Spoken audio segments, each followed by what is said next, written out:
Mga boss, so ngayong araw magpapalit tayo ng radiator coolant ng Isuzu Crosswind. So kapag nagpapalit tayo ng radiator coolant mga boss, ay kailangan yung kanyang temperature ay hindi siya mainit yung kanyang tubig, tapos nakapatay yung kanyang engine. So siguro din natin yung kanyang ignition key ay naka-off, tapos tanggalin natin yung susi. So ito yung ating ipapalit, no? Kulay green, anti-rust coolant. So pinapalitan to every 30,000 miles, no? So tara, papakawalan na natin. So nandito na tayo sa engine bay mga boss. So ang una natin gagawin ay tatanggalin natin yung radiator cap.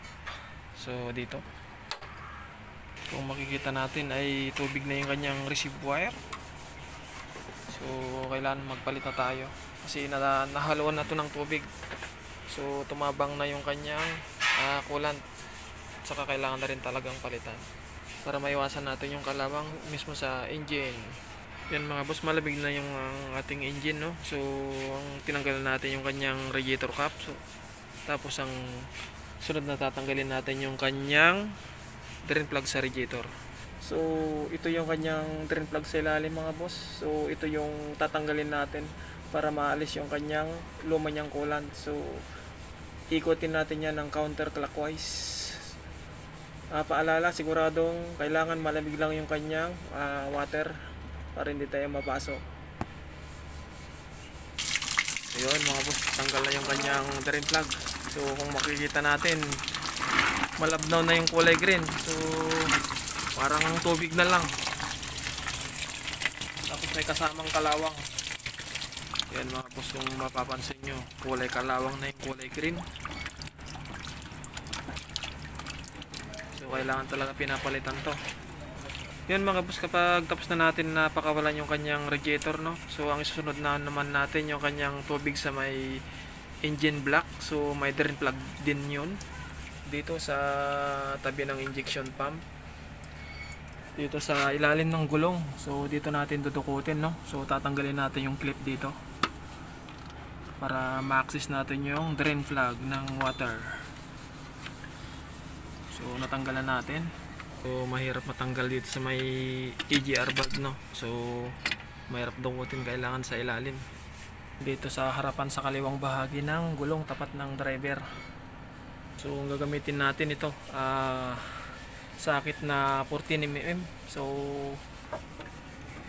ayan, kung makikita nyo, sa tabi mismo ng engine support. Ito yan mga boss. So huwag kayong matakot luwagan ito dahil tubig lang naman ang laman nito, walang langis na kasama. So pihitin lang natin ng counterclockwise. Ayan, malawag na yung kanyang drain plug. So kung mapapansin nyo, tumutulo na yung kanyang tubig sa block para ma-side natin.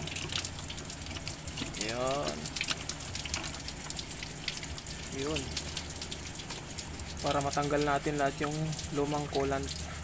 So kapag mawala na yung kanyang tubig na tumutulong, so pwede na natin nilagay yan, yung kanyang drain plug. So lagyan natin lang ng konting silicone. So yan mga boss, tapos na natin na drain yung kanyang coolant sa block, no? So ilalagay na natin yung kanyang drain plug. So sigurado lang na may sealant sa may mga thread para ba maiwasan natin yung leak. Yan mga boss, nalagay na natin yung kanyang drain plug, no? So higpitan natin ng counterclockwise. So gamit natin ng kanyang 14mm. Sorry mga boss, clockwise pala. Siguraduhin lang natin ng tamang-tama lang yung kanyang higpit para hindi malustred. Ayan, tapos na natin na higpitan. So susunod natin gawin, lagyan natin yung drain plug sa radiator.